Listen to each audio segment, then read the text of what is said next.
Ya, ¿pueden ver mi pantalla?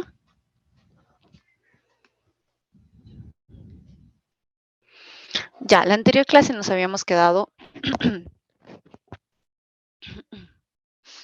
en cómo íbamos, o sea, de por qué teníamos, cuál era el proceso químico de las aguas subterráneas y de qué dependía, ¿no? Habíamos visto que se dependía mucho de desde que se evapora, ¿no? Desde la evaporación, la precipitación, porque la precipitación al evaporarse también tiene un tipo de composición química el agua, y un tipo de composición cuando está cerca al mar y otro tipo de composición cuando estamos cerca a la zona de cordillera, ¿no? Entonces es diferente, ¿no? Y que también la influencia de, por ejemplo, industrias que puedan generar ácidos, gases, puede también influenciar sobre la precipitación, ¿no? Habíamos hablado un poco de eso. Entonces, habíamos hablado también, un ratito quiero poner, no sé, ya,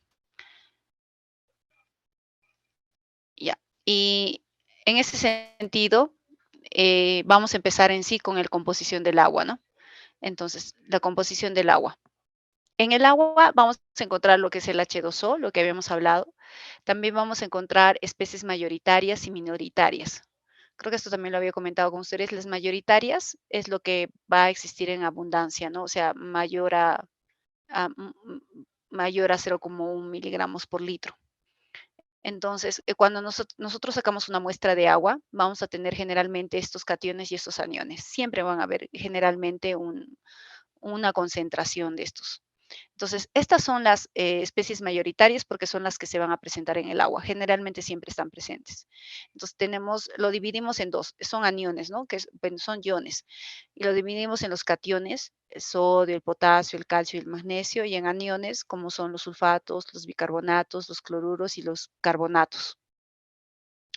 Estos siempre van a estar. Entonces hay que grabarse estos cationes y estos aniones porque sí son muy importantes de la composición del agua. Es como si fuera casi como huella digital, es así más o menos la composición del agua.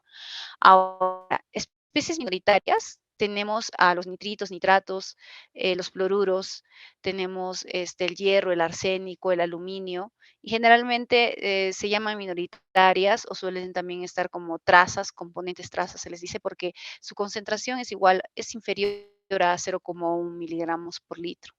Ya, ¿de qué sirve esto? O sea, pueden estar presentes, pero inferiores, o también pueden no estar presentes, ¿no? Eso es lo que es la composición del agua. Es algo muy importante. Ahora, perdón. Ahora vamos a ver las expresiones de las concentraciones porque también es importante. Nosotros generalmente cuando vamos a llevar una muestra en laboratorio vamos a utilizar, laboratorio siempre te devuelve las unidades que emplea para darte los resultados de una muestra de agua es en miligramos por litro, que es lo mismo que equivalen a los ppm, partes por millón. También se utilizan los moles por litro y los equivalentes por litros. Estos equivalentes por litro es lo más importante para nosotros. Entonces, porque es lo que más se utiliza en la hidroquímica que vamos a empezar a desarrollar ahora, ¿no? Entonces, hay un ejercicio, por ejemplo, moles es igual a gramos sobre el peso molecular, el equivalente es igual a moles por la valencia. Entonces, para llegar a equivalentes, primero tenemos que convertir a moles. Entonces, un ejemplo de esto es, tenemos 60 miligramos de calcio, estos de aquí, el peso del calcio es 40 y su valencia es 2.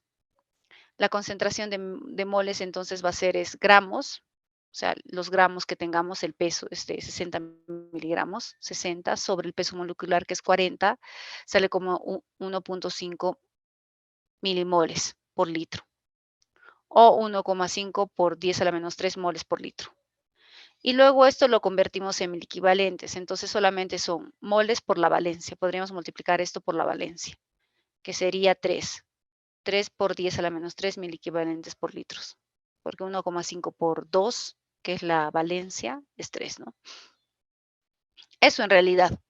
Pero ¿para qué necesitamos que se conviertan en equivalentes? Grábense esto, chicos, esta expresión de las concentraciones, porque es muy importante para los demás ejercicios que vayamos a utilizar, porque son las expresiones de concentraciones que se utilizan en hidroquímica, que es lo que vamos a empezar a hacer, especialmente los equivalentes por litro. Ya. Ahora, clasificación de las aguas. Las aguas se clasifican por iones dominantes, em, se nombra del anión y al catión que sobrepasan el 50%. O sea, cuando nosotros tenemos las aguas subterráneas, habíamos hablado en la clase anterior, los que estuvieron presentes, ¿no? Cuando tenemos las aguas subterráneas aquí, las aguas tienen una característica química. Entonces van a tener aniones y cationes preponderantes, que son los 8 que he mencionado, ¿no? Los 4 aniones y los 4 cationes que tienen aquí. Ahora, hay una clasificación por la concentración mayor. Eso es lo que quiere decir aquí. Composición de las aguas, dice. Perdón, clasificación de las aguas por iones dominantes. Iones, me refiero a cationes y aniones, es lo mismo. Entonces, por ejemplo, el catión de mayor concentración y el anión de mayor concentración, por eso se da la clasificación. Entonces, se dice que el catión que sobrepasa el 50% de sus sumas respectivas es el que va a llevar el nombre, se va a clasificar de esa manera. Y los que son menos del 50% son menos abundantes. Ya sí, anión y catión. Ya. Algo importante que quería entrar, que esta es la parte más importante de esta parte, es los datos geoquímicos, ¿no? A ver, la composición de la corteza terrestre. Dado que el agua subterránea circula por el terreno, toma sales solubles del mismo, habíamos hablado también eso en la anterior clase, interacciona con la corteza terrestre. Entonces, para eso es importante conocer la composición media de la corteza terrestre. La corteza terrestre, recordemos que está considerada hasta los 16 kilómetros bajo el nivel del mar. Entonces, es ancho, ¿no? Son 16 kilómetros. Entonces, nosotros tenemos la corteza terrestre, esta de aquí. Bueno, esta es la corteza oceánica y esta es la corteza terrestre, perdón. Entonces, para nosotros saber, recordemos que el agua subterránea está dentro de roca, ¿no? Entonces, por eso es importante también conocer la corteza.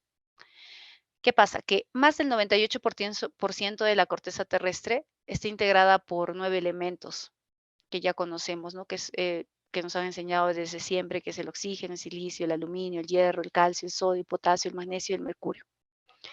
Y hay elementos, esos son los más importantes que existen en la hidrógeno, perdón, magnesio y hidrógeno, que existen en la corteza. Los elementos traza son otros, los cloruros, carbonatos, indio, manganeso, bario, todos estos de aquí.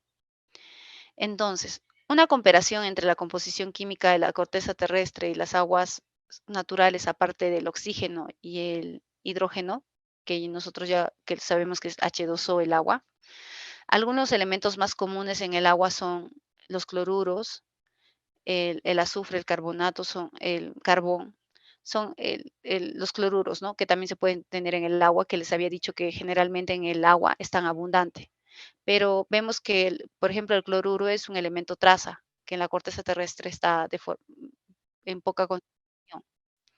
Pero ¿a qué se debe a que lo podemos encontrar en el agua? Se debe generalmente a la disolución, a la solubilidad de este elemento. Entonces, hay elementos que son más solubles. De estos elementos, hay elementos que son más solubles que otros. Por ejemplo, un elemento más soluble, que son el calcio y el sodio, son elementos bastante solubles, y el potasio. Estos tres son elementos muy solubles y es por eso que tenemos como los aniones principales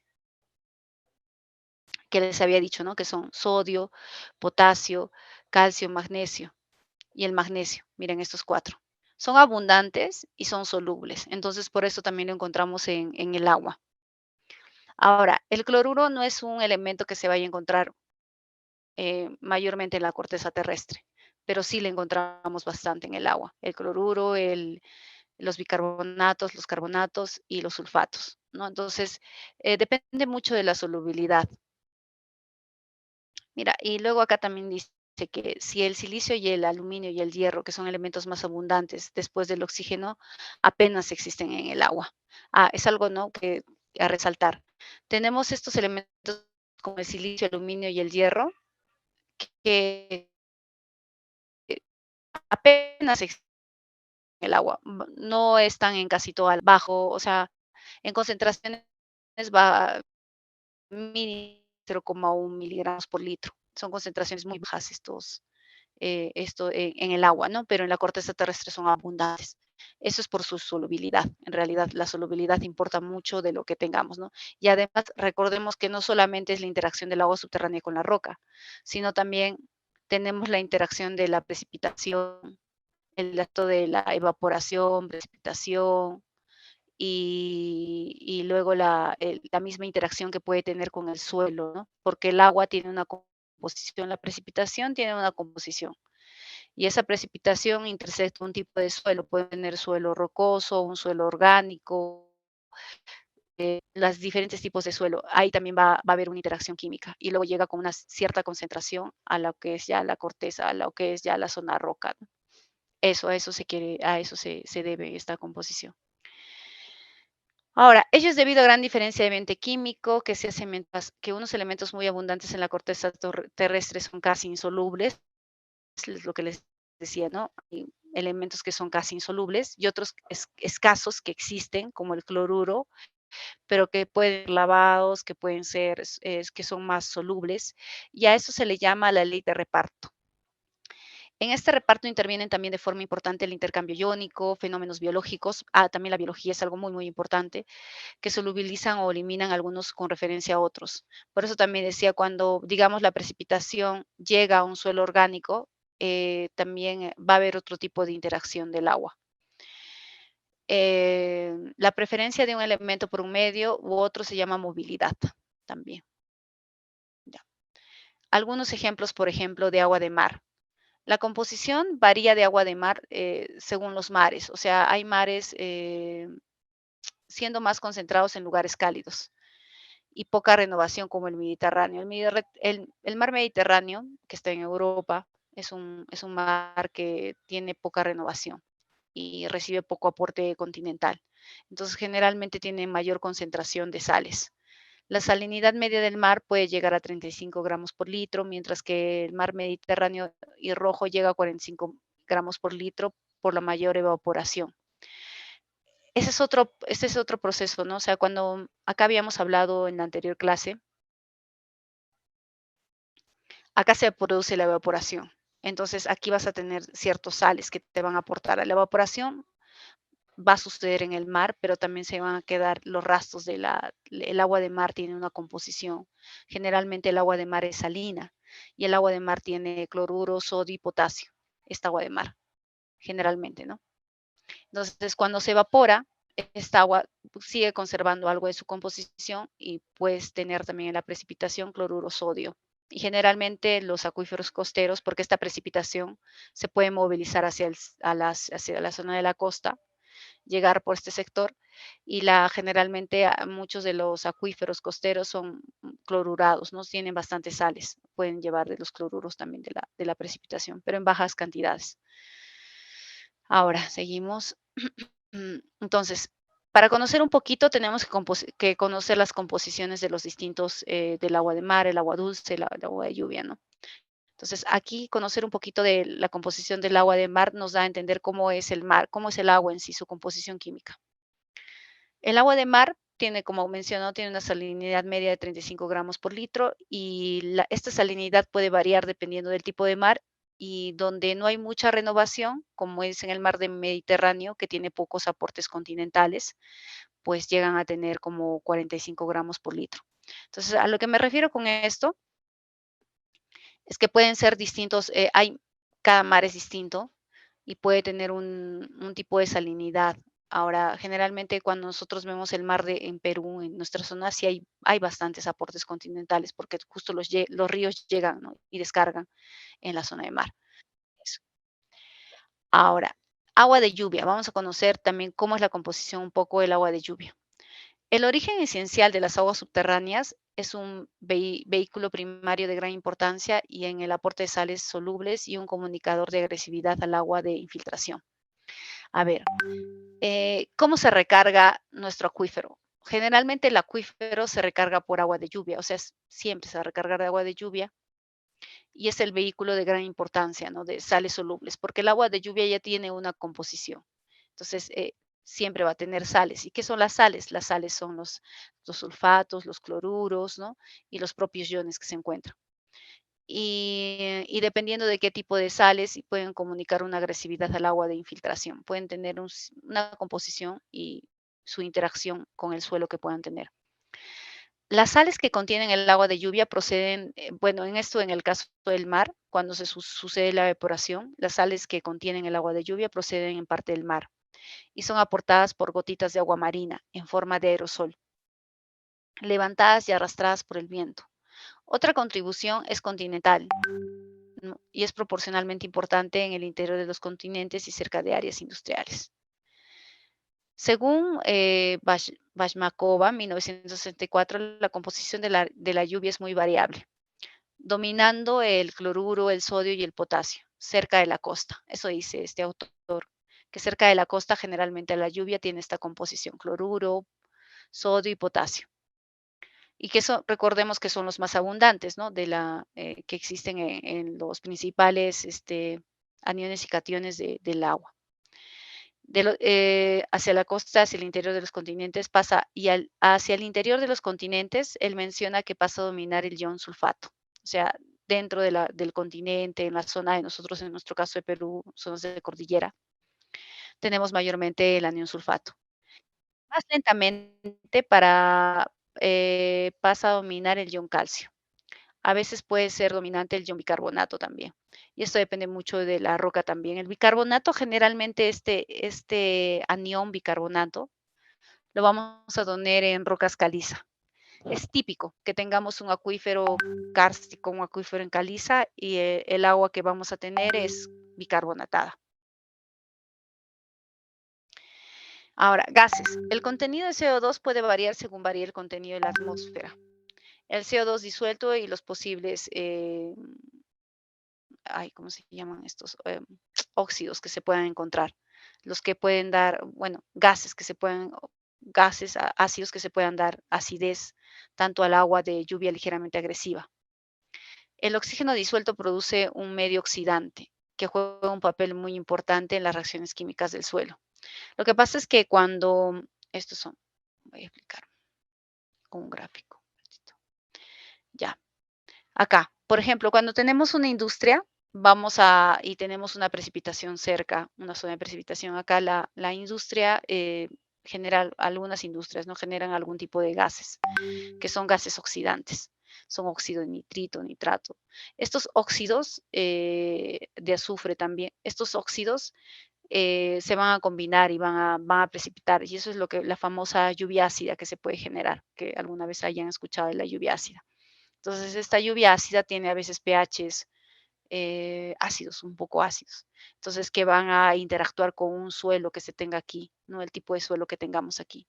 Hay una interacción. Eso es lo que quiere decir ello. Ahora, agua de lluvia, gases, esto no es muy fuerte, esto no, no. Ya. Ahora vamos a hacer lo que es el balance iónico. Un ratito voy a poner otra PPT.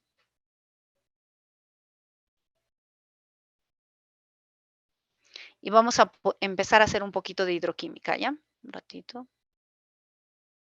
Y vamos a practicar también con eso.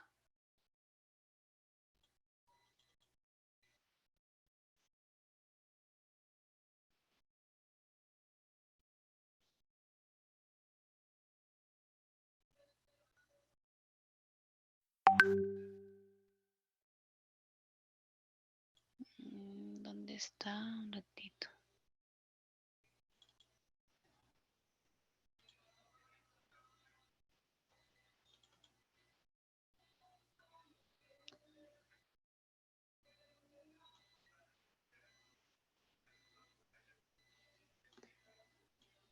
Mm.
No está acá.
Un ratito.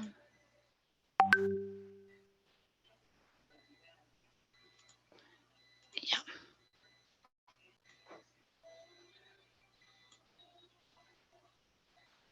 Ya, chicos. ¿Están ahí, chicos? Por favor, respóndanme. Tratamiento. Sí, profesora. Sí, profesora. Ya vamos a seguir. A ver. Ya. Aquí, esto viene de la parte más importante. Me voy a prestar unas diapositivas porque las mías no sé, no las encuentro. Creo que está en mi otra computadora. Y ahorita no la tengo. Ya. Vamos a hablar sobre el balance iónico. Ya hemos visto que tenemos principales aniones y principales cationes. Ya, y eso es importante que se lo graben sí o sí en la cabeza, porque es muy, muy importante. Ahora yo les voy a pasar un Excel ahorita para que también hagamos un ejercicio y ustedes también lo hagan, y que también va a servir para la práctica de hoy, que se los voy a dejar al final de la clase. Entonces, ¿qué vamos a hacer? Por ejemplo, ¿qué es el balance iónico? Es la electroneutralidad. O sea, ¿qué quiere decir esto? Que debe de haber como la misma cantidad de aniones y cationes. Es como si hubiera un balance y debe haber, nosotros cuando hacemos un balance iónico, necesitamos hacer la suma de los melequivalentes en cationes y los melequivalentes aniones. Y necesitamos hallar su equidad, como la equidad de ambos, o sea, que haya misma proporción de equivalentes en cationes como de equivalentes en aniones. Entonces, es como se llama electroneutralidad. Entonces, generalmente esto se hace para inspección de resultados analíticos también. Cuando nosotros llevamos los resultados de laboratorio o nos entregan los resultados de laboratorio, generalmente hay que hacer esta inspección de resultados analíticos porque el balance iónico te determina si ha habido un buen análisis también, porque también te puede decir si ha habido o no errores en la hora de hacer el análisis químico en laboratorio. Revisar si fueron determinados los principales aniones y cationes, ¿no? Revisar también el aspecto de alcalinidad, y de dureza también podemos hacerlo, pero vamos a enfocarnos ahora en lo que es el balance iónico, la electroneutralidad. Entonces, ¿qué es el balance iónico? Es la suma de los miliquivalentes de los miliquivalentes cationes y la suma de los miliquivalentes en aniones. Sobre la resta, perdón, y la suma de los miliquivalentes por litro en cationes y la suma de miliquivalentes en aniones por 100, sale en porcentaje. Entonces, es importante este balance iónico para, poder determinar si nuestro análisis ha sido bueno y si también empezar con la hidroquímica. La hidroquímica empieza con el balance iónico, porque tenemos que hacer un análisis de los resultados analíticos. Ahora, generalmente cuando nosotros tenemos balances iónicos, errores del balance iónicos que están fuera Ahorita vamos a hacer balance iónico y luego vamos a hallar un error del balance iónico. Si tenemos errores muy altos, entonces es una data no confiable. Y ahora les paso, vamos a ver cómo se hace. Ya un ratito, ya, un ratito esto, vamos a dejar de compartir. Les voy a pasar este Excel por el chat. Y prácticas.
Vamos a contar.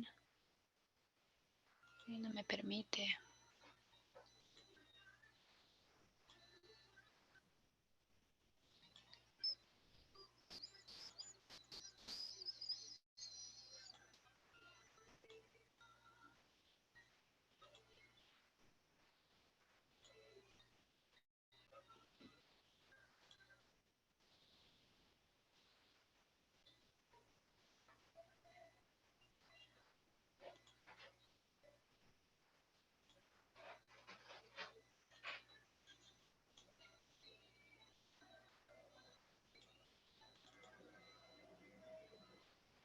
Ya, ¿lo pueden ver, chicos?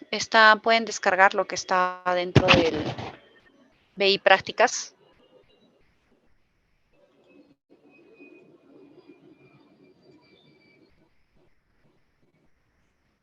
Aló, chicos.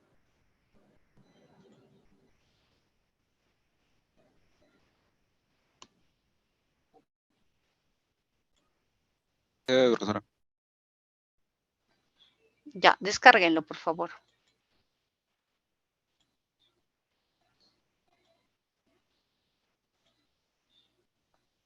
¿Ya lo tienen descargados? Sí, profesora. Ya, a ver. ¿Pueden ver mi pantalla?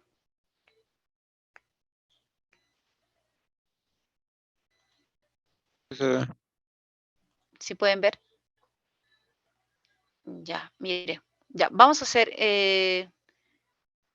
quiero que veamos el balance iónico, ¿ya? Yo les había dicho, para el balance iónico es como si fuera la huella digital y tenemos que trabajar con esos 8 elementos, que quiero que se lo graben, por favor. Siempre graben solo esos 8 elementos que tenemos aquí. Generalmente cuando nosotros vamos a tener alguna respuesta de laboratorio, cuando enviemos unas muestras, vamos a tener esto. Sodio, magnesio, potasio y calcio en miligramos por litro. Y luego vamos a tener, esos son los cationes. Y en aniones,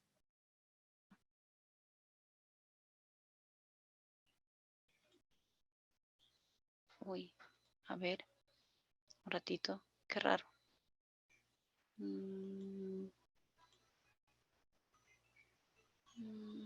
Fusión. Ahora,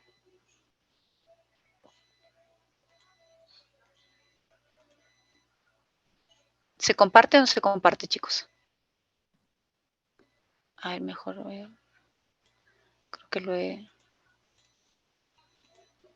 Ya, ahora sí. Ya, genial, ya, mire. Generalmente cuando nosotros vamos a tener resultados del laboratorio y enviamos una muestra de agua subterránea, vamos a tener este resultado, ¿no? De sodio, magnesio, potasio y calcio, que nos van a entregar en miligramos por litro. Y luego lo que vamos a tener, esos son los cationes, recuerden, los cationes principales. Luego lo que vamos a tener en aniones va a ser los bicarbonatos, carbonatos, cloruros y sulfatos, y que también vamos a tener en miligramos por litro.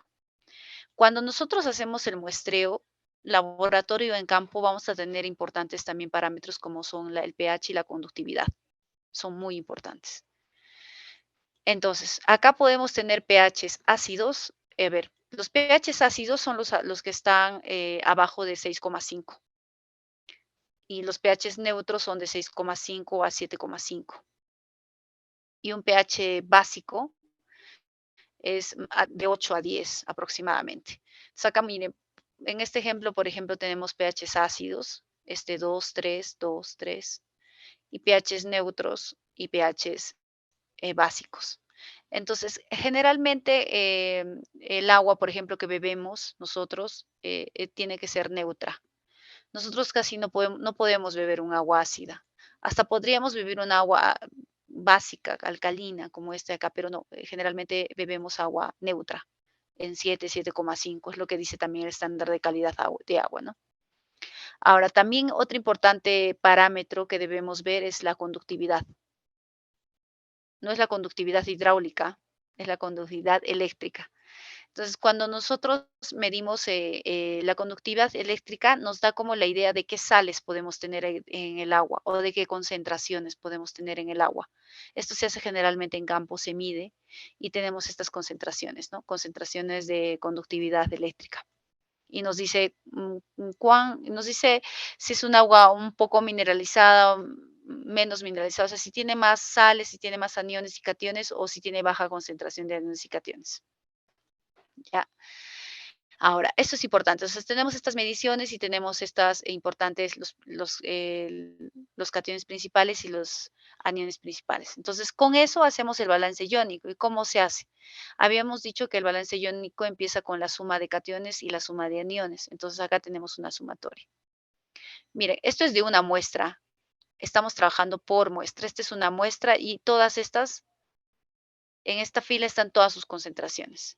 Entonces, ya, antes de eso, primero para hacer este balance iónico tenemos que convertir los miligramos por litro a miliequivalentes por litro. Entonces, ¿cómo convertimos? Como les había dicho, hay que hacer simplemente un cambio. Nada más, miren aquí. Acá está incluso la fórmula, ¿no? Acá, la valencia es 1, entonces solamente es por el meso, recordemos que es la concentración sobre el peso molecular por 1. Igual acá. Aquí, por ejemplo, es por la valencia, que es 2. Es el miligramos, es el peso, la concentración que tengamos sobre el peso molecular por la valencia, que es 2. Y así. Es la misma fórmula que se convierte que ya hemos visto para los miliequivalentes. Entonces, acá lo convertimos en miliequivalentes.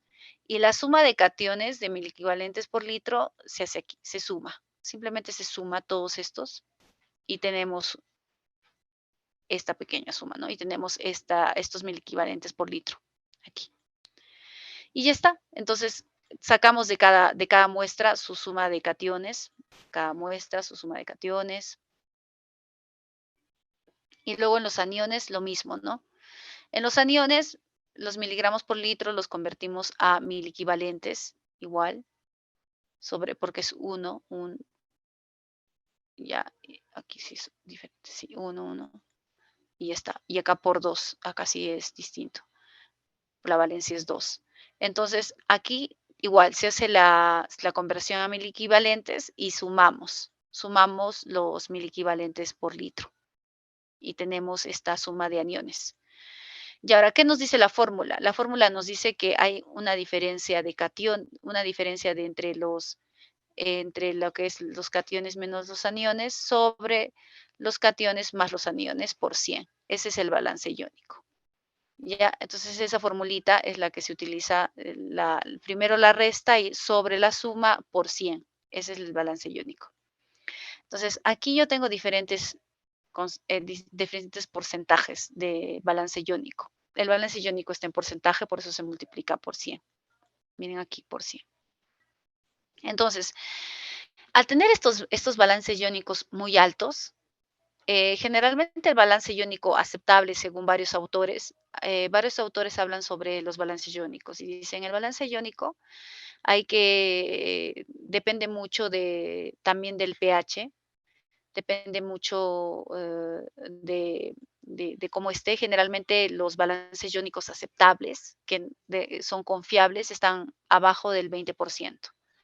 O sea, yo podría decir que este es confiable, este también, todos estos. Y estos podría decir que no son confiables porque no se encuentran del rango establecido de varios autores que mencionan que no es factible tener este tipo de balance iónicos o este error en el balance iónico de porcentajes arriba de los 20, porque ya habría quizás un error o en la toma de muestra o en el análisis de laboratorio o en no haber analizado algún elemento que está haciendo este desbalance, ¿no? Entonces, ¿qué pasa aquí? Vamos a fijarnos por qué de repente este 38,5 no está cumpliendo los 20% que indican los autores. Miren, si vemos aquí, el pH de esta agua es 2,7 y su conductividad eléctrica es 3100. Es alto, es una conductividad eléctrica alta. Entonces, cuando nosotros tenemos, y algunos autores también dicen que cuando tienes pHs ácidos, generalmente no vas a tener un balance iónico de un 20%, que tu error va a ser mayor. ¿Por qué? Cuando nosotros tenemos pHs ácidos, hay mayormente también disolución de otros elementos, como es el hierro y el aluminio. O sea, el hierro y el aluminio pueden disolverse en pHs un poco ácidos. Entonces, ahí ya puedo entrar en mi balance iónico, sabiendo que a veces tengo pHs ácidos, puedo introducir al aluminio y al hierro dentro de mi balance, a ver si hace que, como sus concentraciones van a ser un poquito mayores de lo normal, porque vemos que acá están en concentraciones de 54 y 159, ¿verdad? Entonces, ya están pasando de ser trazas a ya convertirse en valores importantes. Entonces, los introduzco dentro de mi balance y veo quizás cómo me sale, ¿no? Y acá ya están introducidos. Estas son las sumas de mil equivalentes, porque se han introducido. Puedo no introducirlos también y, por ejemplo, vamos a ver cómo está si no lo hubiera introducido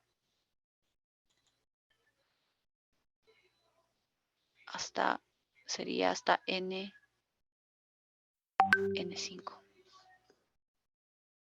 Así. Están sin introducir. Y miren cómo cambia quizás el error.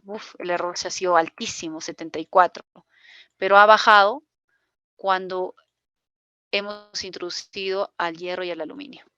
Entonces, generalmente en pHs ácidos sí vas a tener errores grandes como estos números. Y acá también en 20 seguramente es un pH ácido, también es un pH ácido. Entonces, en este tipo de pHs sí puedes considerar errores mayores al 20% y es justificable. Ahora, en pHs miren como 7, en estos sí no. Y si lo vemos para acá, generalmente va a estar dentro del balance. Otro que no está dentro del balance es este, ¿no? Vamos a revisar este. Y este también tiene un pH ácido. Entonces sí es razonable. Entonces es una justificación para que quizás tu balance iónico esté más arriba del 20%. Entonces, atiendan bien, chicos, esta parte porque también es una parte de lo que van a trabajar. Entonces, la hidroquímica empieza con el balance iónico. Empezamos con el balance iónico. Podemos considerar entonces a todas, ahora después de todo este análisis, considero que todas sí pueden ser factibles para empezar con el balance iónico, para la hidroquímica. ¿Por qué? Porque las muestras que he tenido arriba del 20% de error son muestras que son ácidas y según autores sí se puede dar ese desbalance o ese balance iónico alto en muestras ácidas, con pHs ácidos. Por eso es importante también tener en cuenta el pH. ¿Ya? Ya, entonces hasta aquí, lo dejamos esta parte y ahora vamos a entrar a lo que es la hidroquímica en sí. Ahora, al inicio les había hablado que hay clasificaciones de aguas. Nosotros tenemos tipos de clasificaciones de aguas. Generalmente, cuando tenemos el agua, se clasifican por el anión y el catión mayor. Miren aquí, vamos a clasificar esta muestra. La muestra R1, esta de aquí, tenemos todo este análisis de sus muestras, ¿no? Digamos, vamos a empezar por los cationes. Los cationes hasta aquí, ¿ya? ¿Cuáles son las concentraciones mayores aquí? Uy, aquí es el aluminio, ¿no? Pero exceptuando estas, siempre nos vamos a fijar solamente en las de nuestras 4 preponderantes. Entonces, los cationes principales, la mayor concentración la va a tener en el manganeso. Y, y en aniones, la mayor concentración la tiene en el sulfato, porque son 3.130 y 3.000, sí, pues es bastante alto, o es 3, creo, 3. Entonces, esta agua, el R1 va a ser un agua sulfatada, de sulfato. Primero va el anión y luego el catión, sulfatada magnésica. Y vamos a hacer con otra, con la R6, por ejemplo. ¿Ya? Esta, si me fijo de cuáles de los cationes, cuál es la que mayor concentración tiene, pues la tiene el calcio. Y en los aniones, la mayor concentración la tiene el bicarbonato. Entonces, esta agua va a ser un agua bicarbonatada cálcica. Es por el mayor porcentaje. Les había dicho en una parte cómo se clasifican las aguas. Esto es empezar con hidroquímica. Las aguas se clasifican por la predominancia del anión o el catión mayor, o sea, el que tiene mayor concentración. En los aniones, la que predomina es el bicarbonato, por eso se llama bicarbonata cálcica, porque es la que predomina en los calcios, por eso es el nombre. Y en el otro, en esta muestra de acá arriba, es sulfatada magnésica, y que puede tener aluminio, sí, pero su principal anión y catión es sulfatada magnésica. Entonces, eso en sí, es muy sencilla la hidroquímica, no es muy complicada, hay cosas más complicadas, la interpretación de por medio, ¿no? Esta es la interpretación simple de los resultados del laboratorio, de qué podemos tener y qué tipo, cómo lo podemos clasificar a nuestras aguas subterráneas cuando tengamos. Y ahora vamos a utilizar algunos diagramas para justamente hacer estos pequeños, para justo lo que estamos ahorita clasificando, vamos a hacerlo mediante diagramas, porque el diagrama también te ayuda a interpretar otras cosas que ahorita les voy a comentar. Y es como para que se les quede grabado, es como si han llevado suelos, no sé, tienen porcentajes, digamos, grava arenosa tiene 40% y el limo tiene, no sé, 20%, no sé, son los mayoritarios, entonces es una grava limosa, algo así. Es más o menos así la clasificación. En el agua es lo mismo, o sea, el mayor porcentaje sulfato en aniones, mayor porcentaje en cationes, magnesio. Entonces es un agua sulfatada magnésica, acá bicarbonatada cálcica. Así es simple, no hay más que hacer ahí. Ahora voy a presentar la otra, un ratito.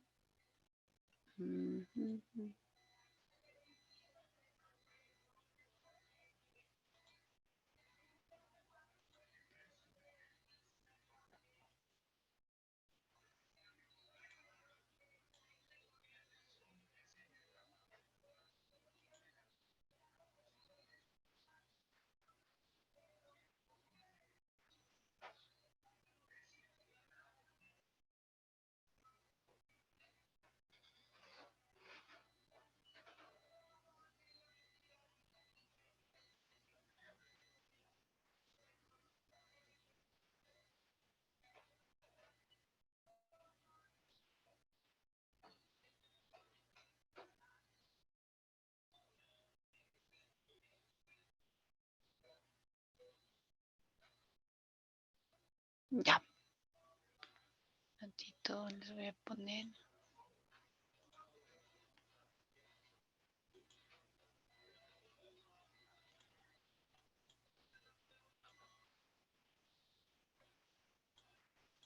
¿Pueden ver mi pantalla, chicos?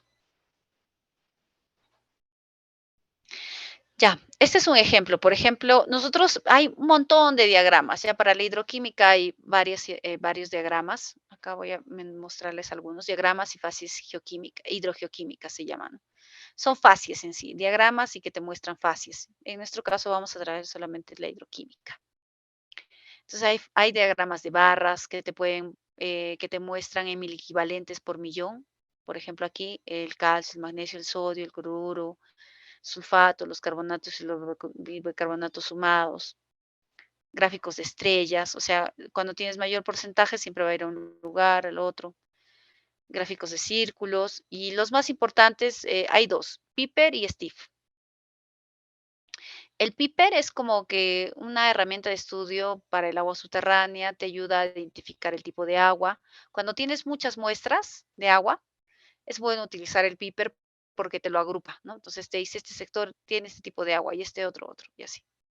Y simplemente es determinar el tipo de agua, lo que ya hemos hecho ahorita, pero en un gráfico en triángulos que te ayuda de forma visual y con muchas muestras tener agrupados por tipos de agua. Entonces, ¿cómo funciona? Por ejemplo, generalmente el piper tiene esta forma, trabaja con dos triángulos y un rombo. Entonces, este triángulo de aquí es de catión de los cationes, que son calcio, magnesio, sodio y potasio, se suman el sodio y el potasio. Y el otro es de los aniones, que tenemos los cloruros, los sulfatos y los bicarbonatos y carbonatos que se suman aquí. Y generalmente cuando nosotros, ¿cómo funciona esto? Nosotros tenemos una concentración, miren las flechitas, es como así, y este es en este sentido del reloj y antisentido del reloj. Entonces, en esa dirección van. Entonces, acá hablamos por porcentajes, 20, 40, 60, 100, 80, hasta 100. Todos tienen 100 porcentajes, acá 100 también, todos lados tiene 100. Y acá igual. Entonces, ahora vamos a ver cómo funciona esto de manera práctica. No voy a ver. Ya, de manera práctica. Ya nosotros sabemos cómo convertir de miligramos a miliequivalentes, ¿verdad? Entonces, primero que nada, todo se convierte a miliequivalentes. Luego sacamos porcentajes. ¿Qué hacemos? Del total de cationes, esta es una sola muestra. Mira, en una muestra podemos tener los principales cationes y aniones, que son estos, ¿no? Entonces vamos a trabajar primero con los cationes. Los cationes tienen 1,5, 39, 1,52 y 0,12, que son un total de 3,18 mil equivalentes en solamente cationes. Y en aniones vamos a tener que son, miren, esto es así. Esto es, ¿no? Esto es esto, esto es esto, esto es esto, esto es esto. Acá lo único que estamos haciendo es que todos estos valores están en equivalentes y estamos sumando. Total de cationes, 3,18. Total de aniones, que es 2,8, 0,2 y 0,27. El 0 ya no se suma, ¿no? Que es, el total de aniones es 3,09. Mire. Y ahora, en teoría la suma de cationes es igual a la suma de aniones. En teoría debería ser así. O sea que la suma de cationes debería ser igual a la suma de aniones, pero siempre hay un errorcito. Por eso hallamos el balance iónico, ¿no? Que tenemos ahí siempre ese errorcito. Entonces, los cationes, en total, vamos a sacarlos en porcentajes. ¿Qué hacemos? El porcentaje, si era 1,5 en 3,18, el porcentaje va a ser del calcio 36%. Del magnesio va a ser 12% y aquí siempre se suma el sodio y el potasio, va a ser el 52%, representa. En aniones, igual, 0,27 que tenemos de cloruro sobre 3,09, que es el total de aniones. Esto es de la regla de 3, ¿se acuerdan, chicos? Entonces es el 9%, los sulfatos es el 1% y los bicarbonatos más los carbonatos es el 90%. ¿Ya? Entonces ya tenemos los porcentajes. Después de sacar los porcentajes a cada uno, lo tenemos que poner en el diagrama de Piper. ¿Cómo lo ponemos? Así simplemente. Vamos a poner esto aquí y esto aquí. ¿Cómo se hace? Entonces, tenemos cationes y aniones. ¿Qué hacemos? En el calcio ubicamos. ¿Cuánto era? Dice que es el calcio y el magnesio y el sodio y el potasio. Tenemos que hallar un punto aquí, que es este. Ya no se ve bien, pero es este. Entonces, ¿qué hacemos? Primero, a ver, el calcio dice que es 36. Aquí es 30, porque esto es 10, 0, 10, 20, 30 y 6. Aquí justo al medio está dando 36. El magnesio es 12.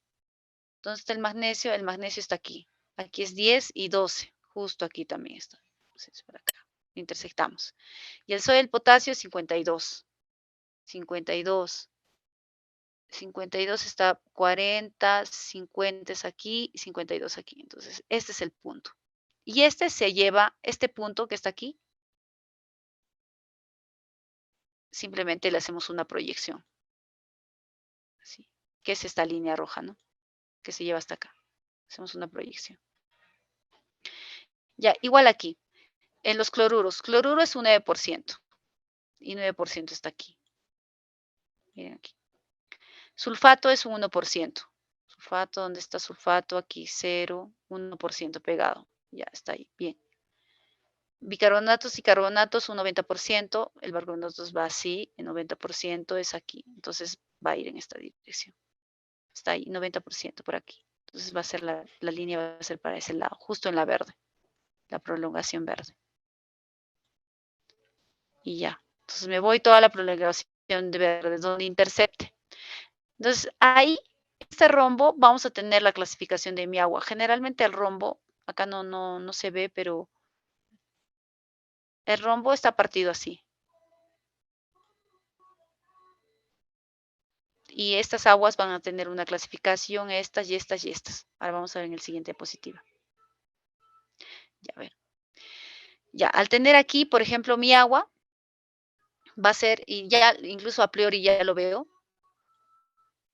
va a ser una bicarbonatada, no cálcica, no, sódica potásica, porque son los que mayor porcentaje tiene. Entonces yo tengo una agua bicarbonatada, este sector del rombo, generalmente ahí es una zona de bicarbonatos, y es de sodio y potasio. Entonces esto me está diciendo que en este sector la mayoría de las muestras que caigan aquí van a ser aguas bicarbonatadas, sódicas, potásicas. ¿Ya? Es por el mayor. Eso es lo que te dice nada más. Cuando esto te sirve para muchas muestras. Una está acá, pero imaginen que tuviéramos muchísimas muestras, entonces aquí se colocan todas y decimos, tenemos, no sé, en este sector muchas aguas bicarbonatadas sodas potásicas. ¿Ya? Y hoy tenemos en otro sector aquí otras estos. Y ahora vamos a utilizar otra herramienta también que es importante, que es el STIP. Este es el piper y ahora vamos a usar el STIP. El STIP generalmente es para que lo utilicemos con ubicación. Y ahora les voy a mostrar otra PPT, un ratito.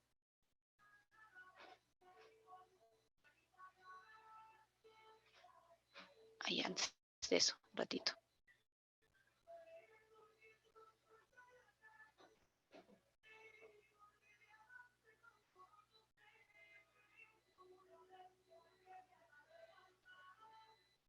Ya, acá mismo lo voy a utilizar.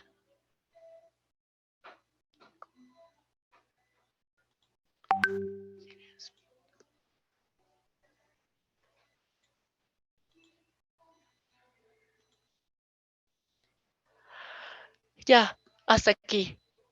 Ya teníamos esto. Miren, aquí abajo hay otra diapositiva. Mira, así como aquí, por ejemplo, en varias muestras sí te ayuda bastante. Ahora, generalmente las fases hidrogeoquímicas o hidroquímicas en el piper, estos se llaman fases. El agua está en una fase. Entonces están divididos por la concentración, que es más fácil leerla acá. Entonces, por ejemplo, nuestra agua anteriormente ha caído aquí, cayó en este centro. Entonces, aquí te dice que las aguas que vas a encontrar aquí son bicarbonatadas sódicas. Y tiene razón, ¿no? Porque nuestra agua venía de acá, que era bicarbonatada y del tipo sódico, sódico cálcico, ¿no? Que simplemente lo simplifican aquí en este diagrama y entonces así utilizamos este pequeño diagrama para poner dónde puede ir el agua bicarbonatada sódica, bicarbonatada cálcica máxima. Si caen aquí ya sabemos que son bicarbonatadas cálcicas magnésicas, si caen aquí son cloruradas, si caen acá son sulfatadas, cloruradas magnésicas. Entonces acá el gráfico te dice qué fase le corresponde, de manera fácil, si utilizas solamente estos pequeños triángulos, ya que es importante. Nada más eso en realidad. Ahora, esto no es importante. Otro diagrama importante es el STIP. El STIP también te ayuda para que tú veas las concentraciones que están, que pasarlas obviamente a mil equivalentes y se grafica. Es una manera muy gráfica y sencilla de verla y también como son gráficos lo puedes poner en ubicaciones espaciales, o sea, puedes ponerlo en una coordenada geográfica. Y ahora les voy a explicar por qué también vamos a ver primero el diagrama STIF. Y los aniones al lado derecho. Vamos a verlo mejor en el gráfico, aquí. El diagrama de STIF es este, o sea, esto se realiza aquí. Lo voy a eliminar. Ya, en el diagrama de STIF, generalmente nosotros tenemos en este sector solamente los cationes en el lado izquierdo y en el lado derecho los aniones. Entonces, ¿qué hacemos aquí? Generalmente todo está en mil equivalentes. Acá no tienes que pasarlos a porcentajes ni nada, solamente trabajas con los mismos equivalentes. Entonces, yo, por ejemplo, en mi anterior ejercicio tenía un agua bicarbonatada potásica, ¿no? ¿Pero por qué?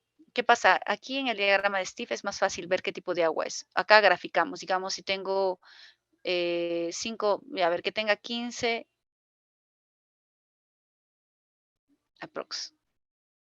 15, ay, Dios, 15 miligramos de 15 milivalentes, acá lo pongo, ¿no? Y luego en sulfatos, digamos que tenga 10, ay, 10, en bicarbonato 5, ya, y en cloruro 5 también, ¿ya? Entonces empiezo a dibujar este costado. Entonces lo dibujo. Simplemente voy a dibujarlo así. Lo junto.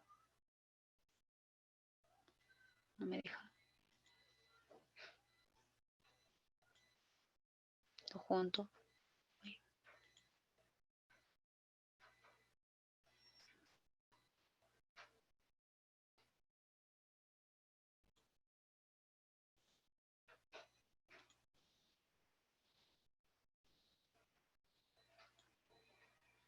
Lo voy a dibujar acá afuera, ¿ya? Ay, porque no me...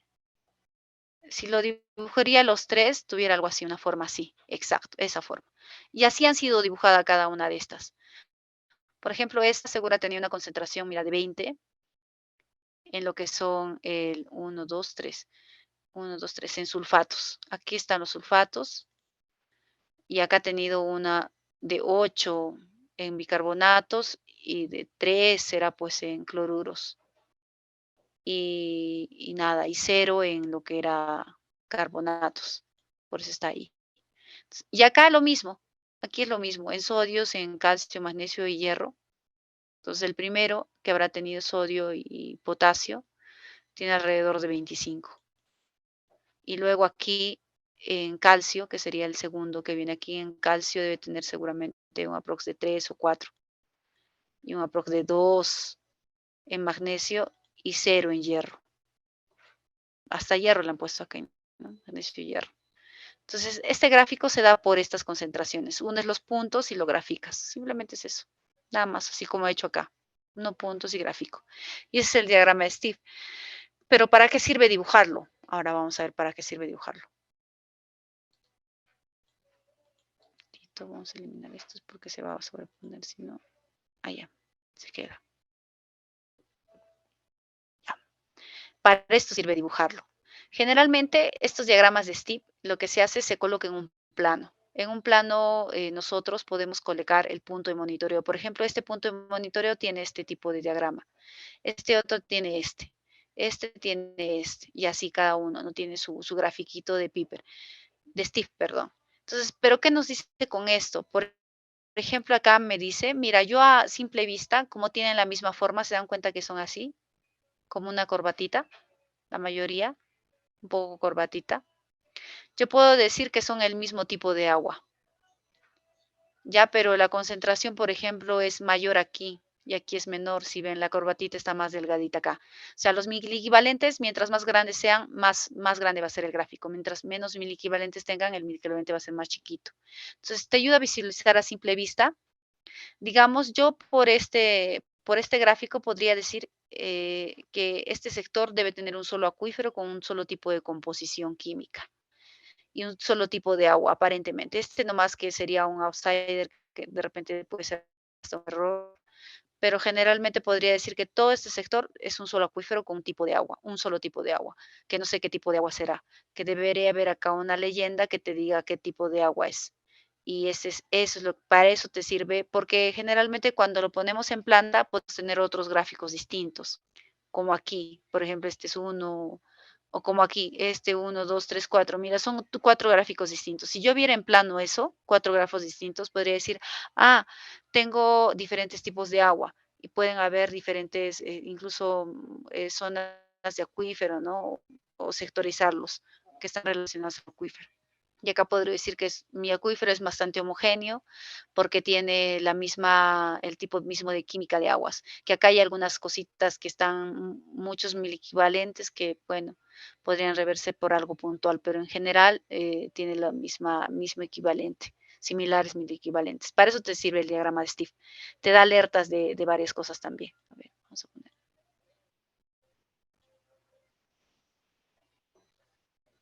Eso en realidad. Y así, chicos. Y ahora vamos a hacer los miliequivalentes de forma práctica. Entonces, quiero que ahorita entren a diagrames. No sé si ya lo han descargado. ¿Aló, chicos?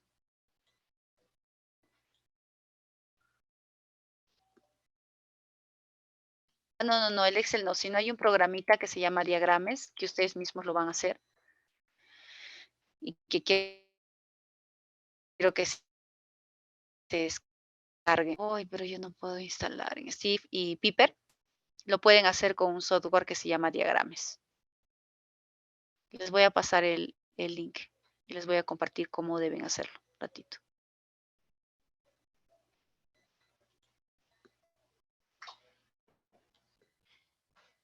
Ahí lo tiene. ¿Pudieron entrar? Entren a ese link, por favor.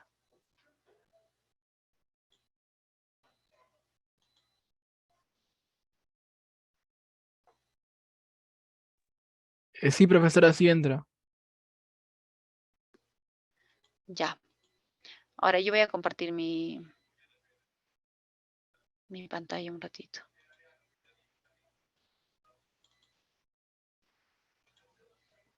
Ya, ¿pueden ver mi pantalla? Sí, profesora. Ya, acá tenemos el diagrama. El diagrama se utiliza para hidroquímica y es más o menos lo que les he explicado, Piper y Steve. Entonces, aquí tenemos un Z-Driver. Esto pueden instalarlo, por favor. Descargarse esto. Le hacen clic y se descarga.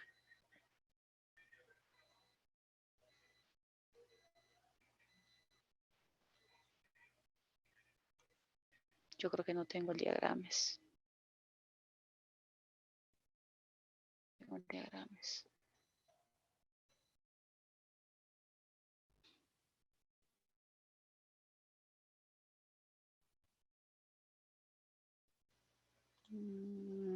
Me avisan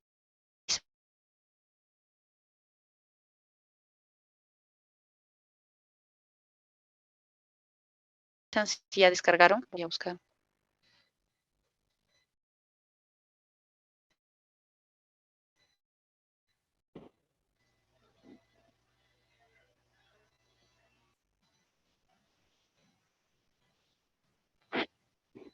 A mí igual, profesora. Voy a, Solo es poner más información y aparece. la versión anterior. A ver, traten, chicos. Si no hay varios. Hay el 8, si no hay una versión anterior que se llama 6.77.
Ya pudieron, ¿no?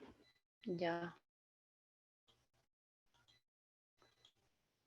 Todos, chicos. Yo creo que no.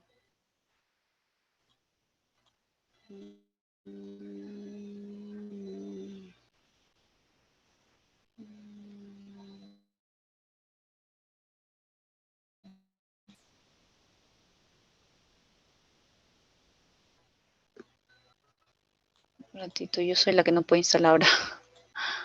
Mm.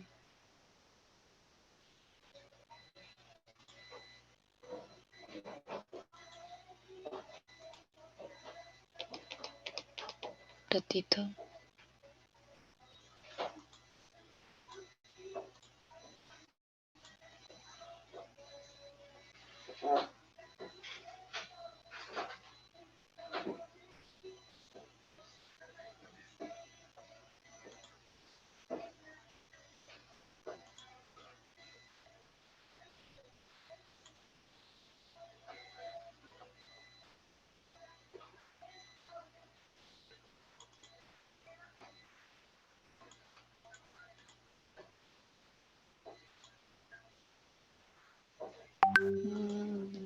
Ratito.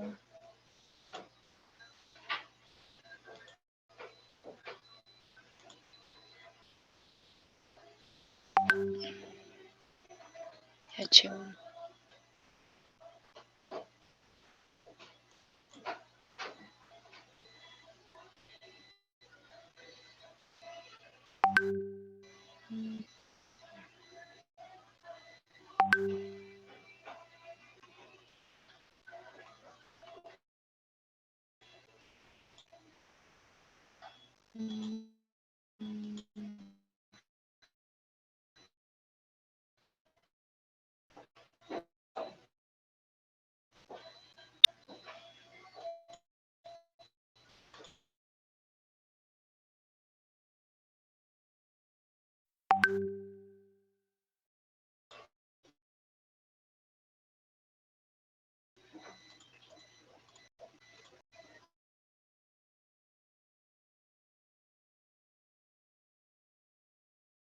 Que tengo aquí. Creo que vamos a trabajar con ese porque lo que pasa es que no puedo yo instalarlo.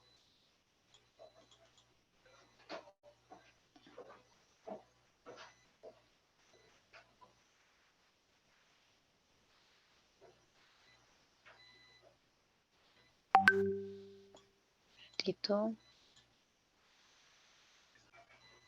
Y también les voy a pasar como un explicativo de eso ya, porque el diagrama de Steve, lo que pasa es que no puedo instalarlo y no les puedo pasar.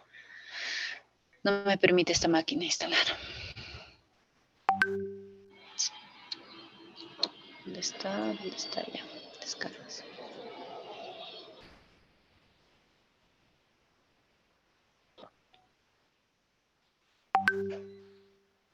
¿Ya lo tienen? A ver, chicos, le pueden ver en su chat.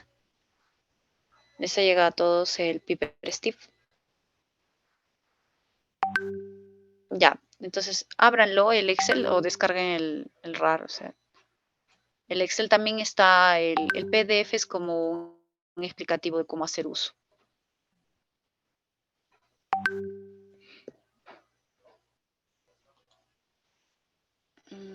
Voy a compartir mi pantalla.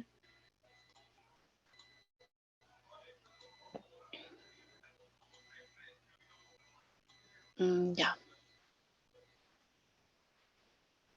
Ay, Dios. Lo malo es que ha dejado de desactivar los macros. Ya. Bien, este es un Excel, ¿no? O sea, también se puede hacer en un Excel lo que es el Piper y este es el Steve. Entonces aquí solamente vamos a cambiar una muestra nada más. Digamos, vamos a borrar todas las demás para ver cómo trabajamos con solo una. Ya, vamos a borrar todas estas. Guárdense como un backup y trabajen en uno solo. Ya, vamos a ver cómo está acá. ¿Ves? Se borró todo. Entonces, vamos a trabajar en esta muestra de aquí. Nosotros vamos a poner ¿se acuerdan qué muestra tenía en ese Excel que les he pasado? Este de aquí.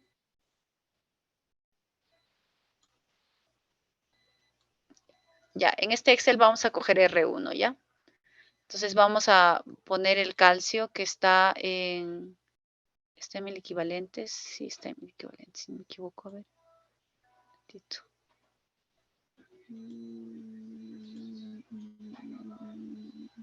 Sí, esto está en mil equivalentes. Ya, entonces vamos a poner los semiequivalentes. Tenemos esta R1. Vamos a trabajar con una muestra del R1 del Excel anterior que les envié.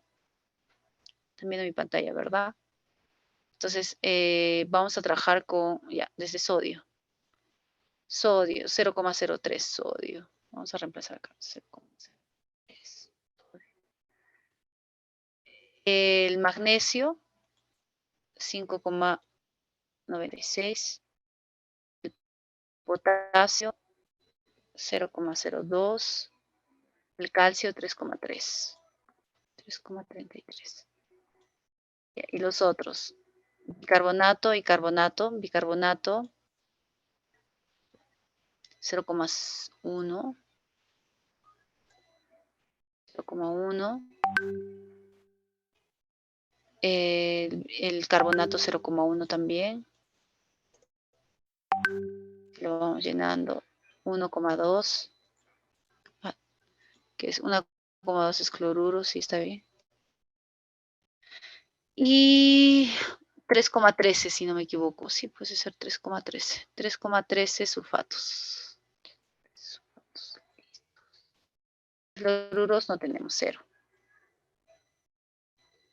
El desbalance 72, lo mismo que teníamos sin el hierro y el aluminio, ¿no? Y vamos a ver el piper. Acá debería estar. Esta es nuestra muestra, si no me equivoco. Delete, correr.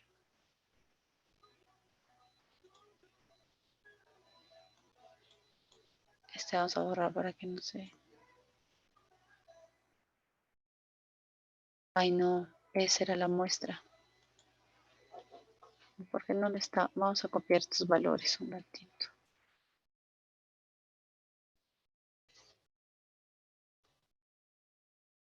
Ahora sí. El de arriba es el que estaba funcionando. Este de abajo no funciona. No sé por qué no. Y aquí está. Esta es la muestrita. Mire. Y acá me está diciendo, por ejemplo, que esta muestra que está aquí es una agua sulfatada. Miren, aquí sí lo puedo ver, incluso a simple vista, es una agua sulfatada magnésica. Sulfatada magnésica. Es sulfatada este sector. Ahora, esto es lo que lo puedes hacer con varias muestras. Simplemente es que utilicen no lo borren el anterior backup y sobrepongan la información. Y en STIP, pues sería que dibujen aquí, pero acá parece que no está funcionando. Voy a control Z, control Z, control Z, control Z.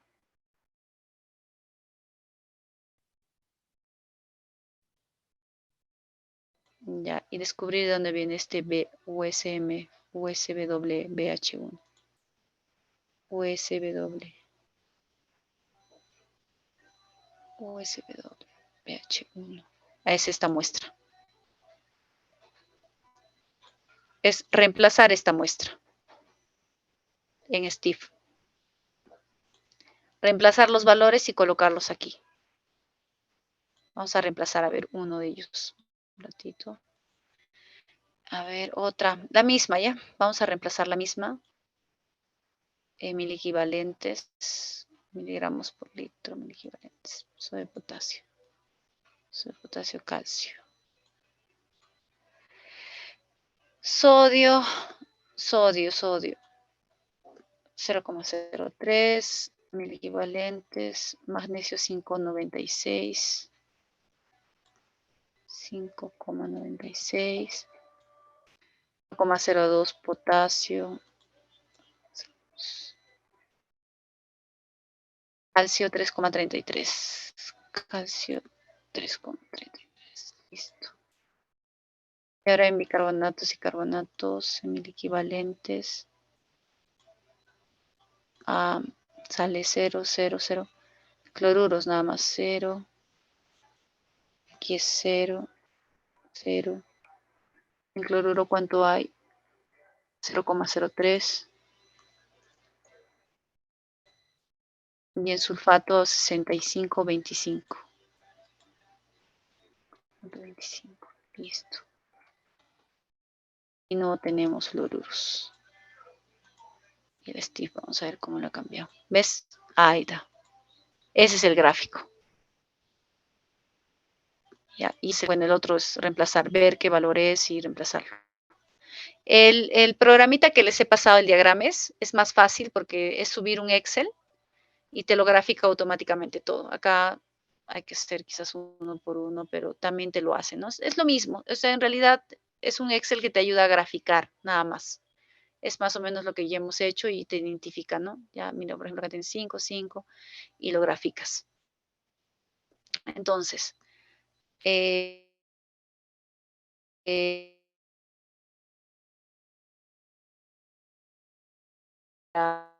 al final de la clase, pero antes de eso voy a hacer una parte de, vamos a hacer acuíferos costeros, que también es importante. Se los voy a mencionar a grandes rasgos para que también lo tengan en cuenta. Y con esto acabamos un poco de la parte de hidroquímica, que es en realidad esto, ¿no? Ahora, hay más sobre el tema de hidroquímica, pero es muy profundo. A ver, por decirlo, es conocer tipos de rocas. Ese es, o sea, es manejar la relación que les he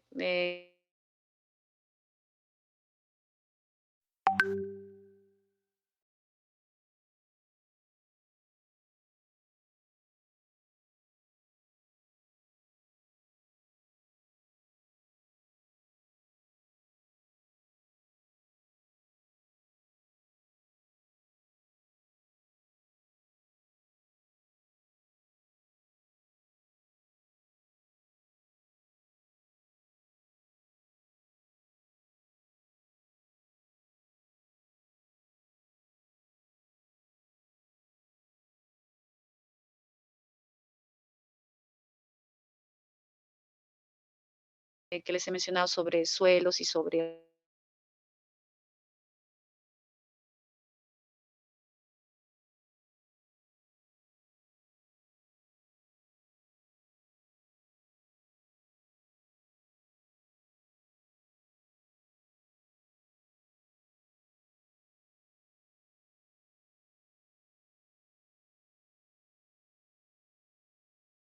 rocas, ¿no? O sea, si quieres tú la composición de la lluvia, tienes que saber qué tipo de suelo mineros es agua sulfatada, este tipo de agua. Y ya sea cálcica o sódica o tengamos calizas, las porque la caliza es un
¿Ahora sí me escuchan?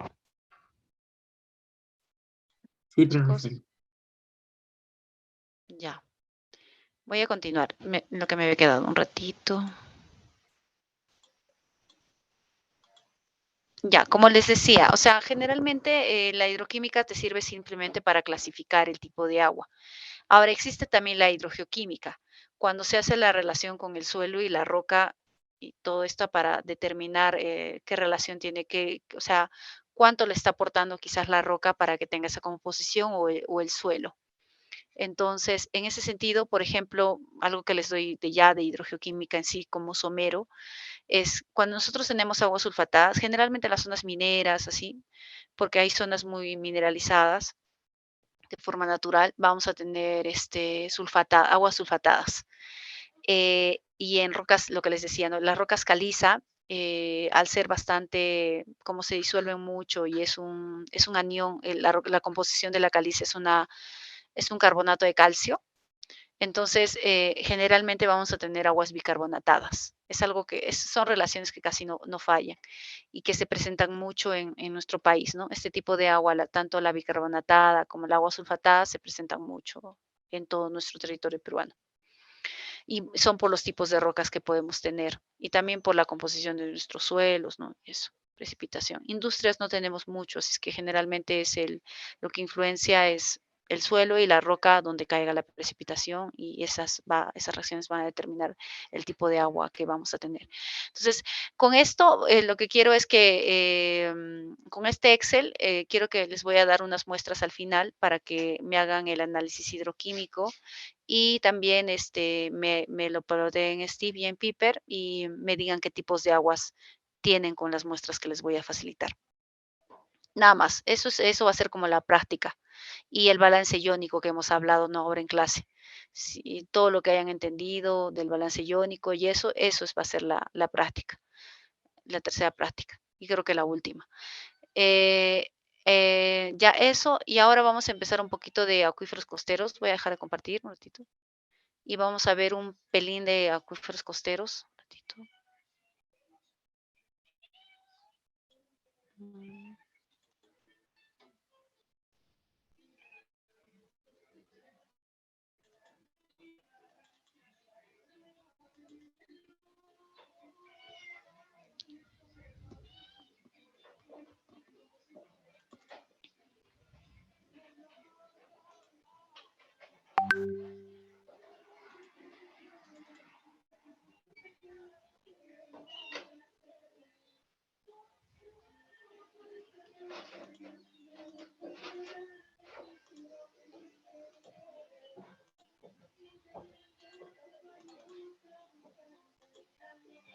¿Pueden ver mi pantalla, chicos? Sí, profesor. Ya. Los acuíferos costeros son algo muy importante y también nos importa mucho porque también nosotros tenemos bastante costa en Lima, ¿no? Ica y demás, y tenemos acuíferos costeros. Entonces, vamos a ver algunos principios, algunos aspectos importantes de estos acuíferos costeros y cálculos sencillos. Introducción. Por ejemplo, debemos conocer las relaciones del agua dulce y el agua salada. En regiones costeras hay un gran interés de los acuíferos porque generalmente son los que abastecen, ¿no? Son sectores de las zonas costeras. Ahora, el flujo de agua dulce crea un estado de equilibrio. Generalmente, cuando tenemos acuíferos costeros, hay un flujo hacia el agua, hay un flujo de este acuífero hacia el mar, y esto crea un equilibrio entre el agua dulce y el salado, y ahora lo vamos a ver. Muchos países disponen de gran longitud de zonas de costa, buena parte de actividad humana en zona de costa, ¿no? Las mismas originan que haya una extracción importante de agua subterránea y haya una relación de agua dulce y agua salada. También hay obras de ingeniería que se realizan en zonas de costa que también afectan esta relación. El estudio de las relaciones de agua dulce y agua salada supone trabajar con densidad diferente y miscible. presentándose además pequeñas diferencias de viscosidad y a veces temperatura. A pesar de ser ambas aguas, el agua dulce y el agua helada tienen diferentes peso específico, ¿no? El peso específico del agua dulce es igual a 1000 kilogramos por metro cúbico y el peso específico del agua marina es mayor y puede estar en 1020 y 1030 y esa diferencia en peso específico se importa. Entonces, la viscosidad del agua marina es de un orden del 30% mayor que la del agua dulce, o sea, es más viscoso. Eso también es importante. ¿Por qué? Porque generalmente, miren este gráfico, esto es lo que pasa en un acuífero costero. O sea, esta es una zona de costa. El nivel freático generalmente está cerca a la superficie en un acuífero costero, 1, 2 metros, 3, 4 metros. Y el agua dulce que tenemos aquí, ¿no? Entonces, como es un acuífero, generalmente el agua siempre va a llegar hacia el mar, o sea, hay una descarga siempre así hacia este sector, que crea un equilibrio. Y nosotros tenemos el agua salada, que viene la del mar, ¿no? Que está en este sentido. Entonces, crea como un equilibrio y acá se forma una pequeña zona de mezcla, una zona de mezcla entre el agua dulce y el agua salada, ¿no? Que es como una división que se forma generalmente es en la zona de costa, o sea, que se forma generalmente fuera de la zona de costa o en el límite de la zona de costa. Ya es que es de forma natural. Entonces, se denomina agua salada o masa de agua salada al agua con un contenido de cloruros igual o próximos del mar. Esta agua salada es del agua del mar. Se llamará cuña de agua salada o cuña marina a la gran masa de agua salada en longitud en sección que forma una cuña. Generalmente el agua salada forma esta cuña, así, esa cuña. Apoyada en la base del acuífero, o sea, se apoya en el acuífero de agua dulce, ¿no? Y se introduce, o sea, ahí tiene un pie hacia tierra adentro, está hacia adentro. Esta es la corteza terrestre y esta es la corteza oceánica. Y generalmente forma este tipo de cuña y se da un pie hacia adentro. Ese es un acuífero costero, ¿no? Ahora, ¿qué pasa en la zona de costa? Nosotros decimos que sí hay extracción de pozos de bombeo, porque generalmente se utilizan para agricultura, no zona de ica, zonas de uvas y demás. Entonces, hay pozos, pequeños pozos que extraen el agua. Entonces, al extraer el agua, generalmente estos pozos producen un pequeño conito, así, o un domo, como si fuera un domo de agua salada, cuando están cerca a la zona de mezcla, ¿no?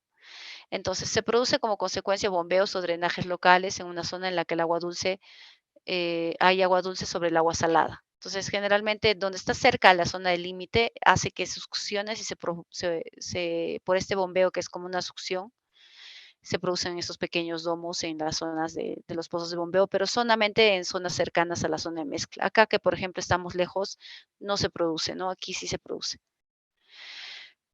Los drenajes. Los drenajes y bombeos próximos a la costa pueden provocar una lengua o dedo de agua salada. Generalmente, si nosotros tenemos drenajes, quiere decir que drenamos un sector o tenemos bombeos de grandes cantidades de agua subterránea, de acuífero de agua dulce, entonces vamos a producir que el agua empiece a entrar como si fuera un dedo aquí, como dedos. Y a eso se le va a llamar intrusión de agua salada, agua marina, porque es algo ya no es natural. O sea, es algo que se produce como intrusión de agua salada o marina porque estás realizando una actividad y esa actividad, por ejemplo, aquí es una extracción, ¿no? La extracción puede ser mediante drenes o mediante bombeos. Entonces tú extraes agua, entonces haces que se pierda un poco el equilibrio y va a ser que tú lo que vas a entrar va a ser más entrada, como no estás dejando que el agua dulce salga, llegue, no forme ese equilibrio, para ponerse en equilibrio el agua de mar va a ingresar a territorio terrestre y vas a tener más una intrusión salina o salada de agua de mar. Puede ser permanente o temporal. O sea, si tú estás permanentemente bombeando, entonces vas a tener una intrusión permanente. Ahora, si es solamente por un tiempo, entonces puede ser temporal, ¿no? Entonces vas a hacer que el agua dulce se desplace más aguas adentro, o sea, va a estar mucho más allá. Ya. Interfaz y zona de mezcla. El límite entre los fluidos imisibles está claramente definido y es brusco. Forma una interfase que tiene una orientación y profundidad. que guarda relación con la física y la química del fenómeno subyacentes. Entonces, si dos líquidos son miscibles, tales como el agua dulce y agua salada, no existe una interfase brusca, sino que se pasa de un fluido a otro a través de una zona de mezcla. O sea, como los dos fluidos son miscibles, no existe una interfase brusca, no hay como un cambio inmediato, o sea, no es un cambio, acá es dulce, no, sino que hay una pequeña zona de mezcla, ya es lo que te quiere decir. Y en la zona de mezcla se refleja con intensidad variables las propiedades químicas y hidráulicas de cada uno de los líquidos. La zona de mezcla dentro de la cual se sitúa la interfase teórica es una zona dinámica. Como consecuencia de las diferencias de densidad y los cambios del nivel piezométrico en ambos líquidos. O sea, siempre va a haber, siempre una zona de mezcla. Lo que te quiere decir con todo esto que hay una zona de mezcla. El agua es un cambio brusco distinto, ¿no? Sino que hay una zona de mezcla entre dulce y salado. El agua captada en un acuífero costero se contamina cuando la porción activa de la captación se ve afectada por la zona de mezcla. O sea, acá, por ejemplo, se ve una contaminación. Cuando tú extraes demasiada agua y ya te estás acercando a la zona de mezcla, lo que haces es que vas a contaminar tu agua, porque lo que tú quieres es generalmente sacar agua dulce de tu acuífero, no agua salada. Entonces, aquí al ya profundizar, esta es una buena posición para un pozo, pero esta no es una buena posición para un pozo. Más cerca de la zona de mezcla vas a tener mayormente una captación donde vas a bombear con mucha facilidad y vas a llegar a la zona de mezcla en algún momento y vas a empezar a dar agua salada. Entonces,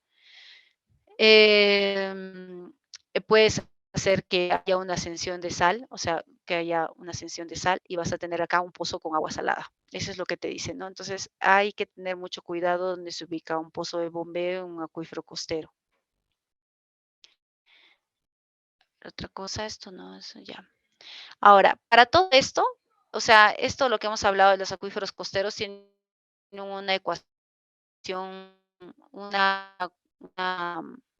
habíamos hablado lo de la ecuación del flujo, ¿no es cierto? Entonces, aparte de la ecuación del flujo, también hay aspectos de contorno, o sea, aspectos de que tener importancia en los acuíferos costeros. O sea, no solamente es utilizar la ecuación del flujo, sino también hay que ver otras ecuaciones relacionadas a estos acuíferos porque son especiales, porque al estar cerca al mar, entonces se produce esta zona de mezcla, incluso en un modelo matemático lo puedes reproducir.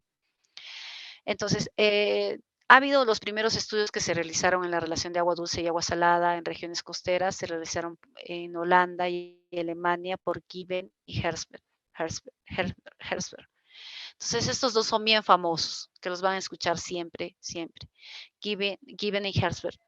Y basaron el equilibrio estático de columnas de agua de diferente densidad bajo la siguiente hipótesis. Entonces, generalmente cuando tú quieres establecer una hipótesis de una solución matemática, una solución matemática, una ecuación matemática, tú haces una hipótesis.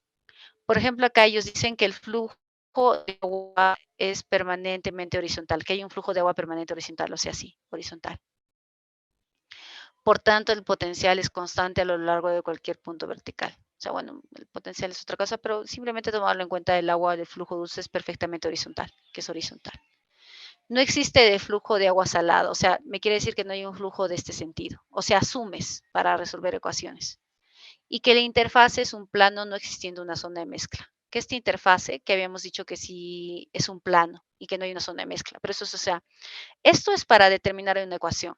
Tú cuando quieres determinar una ecuación tienes que hacer hipótesis y asunciones, porque si no, no es difícil resolver una ecuación. Entonces, ellos lo que han hecho es primero para poder tener una ecuación, para poder resolver esta interfase, han asumido varias cosas. Han dicho que no existe una zona de mezcla y que hay un plano. Hay una interfase, es como si hubiera un plano busco, han asumido. Han asumido que no hay un flujo de agua marina a este sector. Y han asumido que el agua dulce tiene un flujo horizontal. Esas tres asunciones han hecho para que lleguen a una ecuación. ¿A qué ecuación querían llegar ellos? Querían llegar a una ecuación de relación, querían llegar a hacer una relación de la altura del nivel del agua, de la carga hidráulica en el agua dulce con la carga hidráulica que puede haber en el mar. Querían hallar esa relación, la carga hidráulica del agua dulce y la carga hidráulica del nivel del mar. Entonces, para eso han hecho esas asunciones, ¿no? Posición de la cuña salada. Y para ya no marearlos, porque esto ya es un poco más de matemática, simplemente lo que han hecho es han reemplazado densidades, para llegar a estas densidades, han utilizado las alturas y reemplazando valores han llegado a valor que la altura hidráulica dentro de Z es la altura hidráulica en el mar es igual a 40 veces la altura hidráulica del agua dulce. Esa es a la ecuación que han llegado, simplemente. Que Z, el Z del agua de mar, es igual a 40 veces H, que está referido a la altura hidráulica del el agua dulce de nuestro acuífero. A esa relación querían llegar, que luego te sirve para ecuaciones que puedas resolver en acuíferos costeros. A eso. Ya, algo importante de la explotación de acuíferos costeros es que los acuíferos costeros debe tomarse en cuenta mucho el caudal de agua dulce que va a ser vertido al mar. Debemos de conocer la posición de la interfase, por lo menos conocer esa posición para poder determinar en dónde podemos poner nuestros pozos, que estén un poco más alejados de esa interfase para que no tengamos esos domos salinos y al final lo que captemos sea agua salada o agua salada dulce, no perturbada. Sí, las extracciones. Ahora, algo importante es las extracciones y la recarga. Eso es en todo, no solamente para acuífero costero. Si las extracciones de agua mediante bombeo superan la recarga, o sea, si yo tengo una recarga mínima de 10, pero de 10, no sé, lo que se recarga es 10 litros por segundo, ¿ya? Pero yo extraigo 40 litros por segundo diario. 40 litros por segundo, perdón. Entonces, ahí, por ejemplo, hay un desbalance y lo que vas a hacer es que tú generes una intrusión salina. O sea, el agua de mar va a introducirse más y vas a tener menos agua dulce cada vez. Si se quiere mantener limitada la intrusión marina, debe dejarse un cierto flujo de agua de mar. O sea, siempre va a haber una descarga del agua dulce hacia el mar y debe dejarse esa pequeña descarga para que tú tengas esa estabilidad entre los dos. El aumento de la explotación de un acuífero costero puede traer consigo una intrusión, la cual puede permitirse hasta cierto límite fijado por las afectaciones que se crean en los campos de los bombeos. Ya, y otra cosa importante también que es, por ejemplo, puedes verlo de la parte física, que es determinar estos valores, pero también hay una parte química. Si nosotros sacáramos muestras aquí, imagínense, acá, por ejemplo, como esta agua tiene cloruros, va a ser un agua clorurada. Si sacáramos aquí que es más mezcla, puede tener cloruros, pero en menos cantidad. Y acá imaginemos que es un acuífero que tenga calizas en calizas. Entonces, aquí, por ejemplo, puede ser un agua bicarbonatada. Y acá, por ejemplo, con solamente la química de las aguas, podríamos darnos cuenta que está pasando algo raro, ¿no? Que este pozo ya está llegando, digamos, a la intrusión salina. Digamos, de esa manera puedes determinar dónde está la posición de la cuña o si estás muy cerca de la cuña. Esa es una forma también de determinarlo, la hidroquímica. Entonces, eso, chicos, en realidad, y hay lo que se trata y lo que se quiere es disminuir el tema de la intrusión salina y muchas veces lo que se hace se hace de todo, ¿no? Primero que nada, fijarse en la recarga y en lo que extraes y la recarga. Si tu recarga es menor a lo que tú extraes, vas a tener una intrusión salina, siempre. Entonces, tienes que fijarte mucho. Hay temas de, por ejemplo, acá, por ejemplo, en este gráfico lo que podemos ver es que se inyecta agua y inyectas agua para que tengas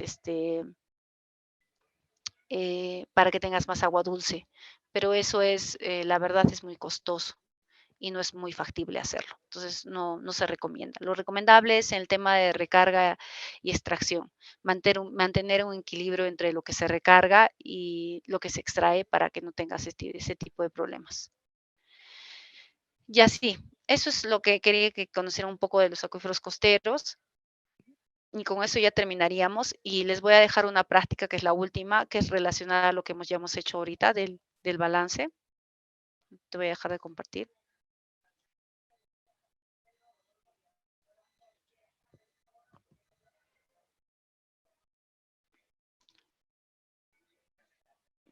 No ve mi pantalla, ¿no? ¿O sí? Ya, a ver. ¿Cuál les he dejado?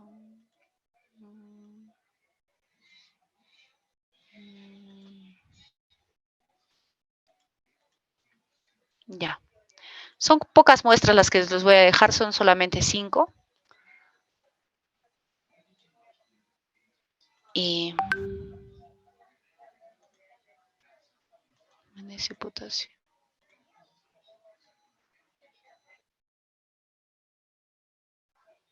La verdad, como está muy fácil, prefiero que lo hagan individual.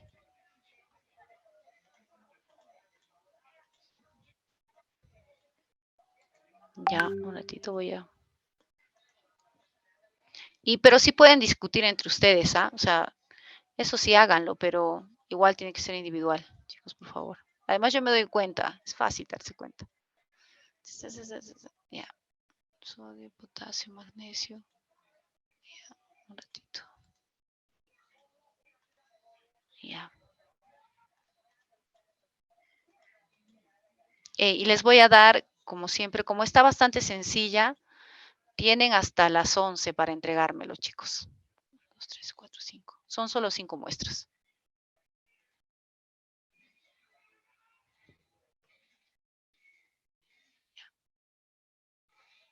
Archivo, guardar como. Esta de práctica. Práctica 3. Me lo envían a mi correo como lo enviaron la vez pasada. A ver, un momentito.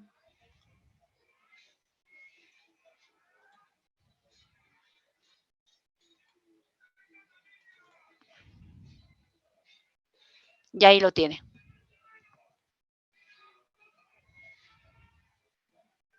Ya, chicos, ¿quedó claro?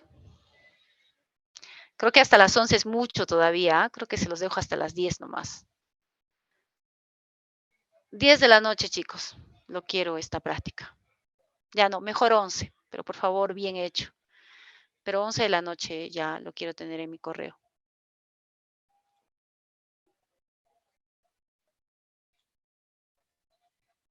Ya les voy a, acá mismo se los voy a compartir, ¿ya? Un ratito.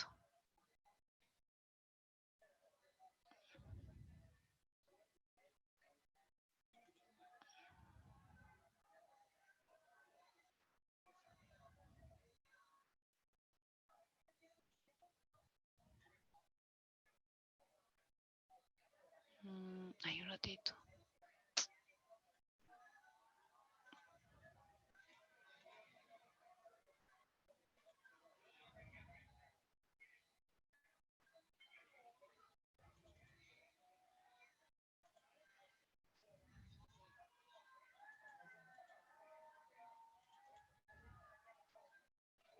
Ya, ahí lo tiene.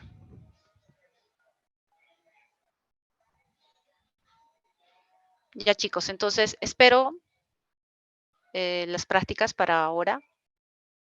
Y ya saben hasta qué hora tienen. Por favor, no voy a recibir otra vez porque la vez pasada me ha mandado muy tarde y eso ya tiene otro puntaje, o sea, ya menos que el mínimo, porque no es lo mismo que les calificaría a las personas que me han entregado a la hora que se ha acordado.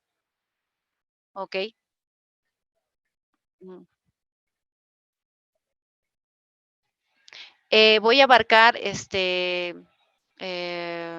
hidroquímica, un poquito de acuíferos costeros que hemos hecho hoy, lo poco que hemos avanzado. Y ecuación del flujo, modelo conceptual, esas cosas. Lo voy a hacer bastante sencillo. Por favor, estudien. Voy a hacer bastante sencillo el examen. El examen no creo que sea esta semana porque tendría que ser el 2, ¿verdad? Pero es feriado. ¿O cuándo es el examen? Sí, entonces va a ser el 9. El examen va a ser el 9 de nosotros. Entonces ese día lo vamos a dar el horario que toque, 7, 8, generalmente 8. 8 lo vamos a dar el examen a las 8 de la noche y va a estar bastante sencillo. Si lo han elaborado, si ya han estudiado, va a ser generalmente de lo que ya hayamos visto. Lo que no se ha dado la primera parte, eso no lo voy a tocar, lo que ya hemos avanzado desde pues, de ahí hasta ahora es lo que se va a tocar. Y estudien porque no quiero que vayan a favor a sustitutorio, porque no se confían, el sustitutorio yo Lo hago muy, muy difícil. Así es que mejor ahora va a estar sencillo y traten de resolverlo.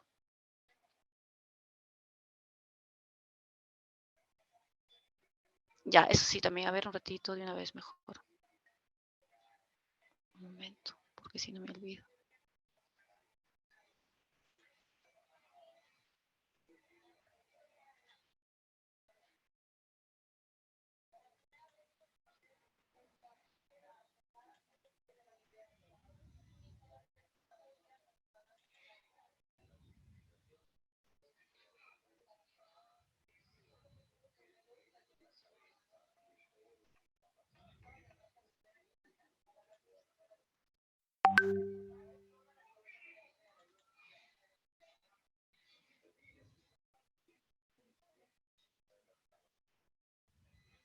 Ya, un ratito es el 1. Ya está aquí.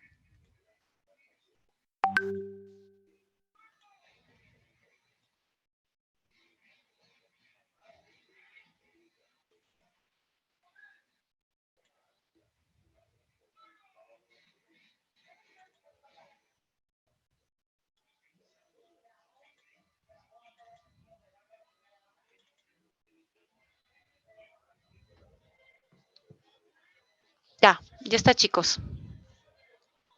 Ahí lo tiene.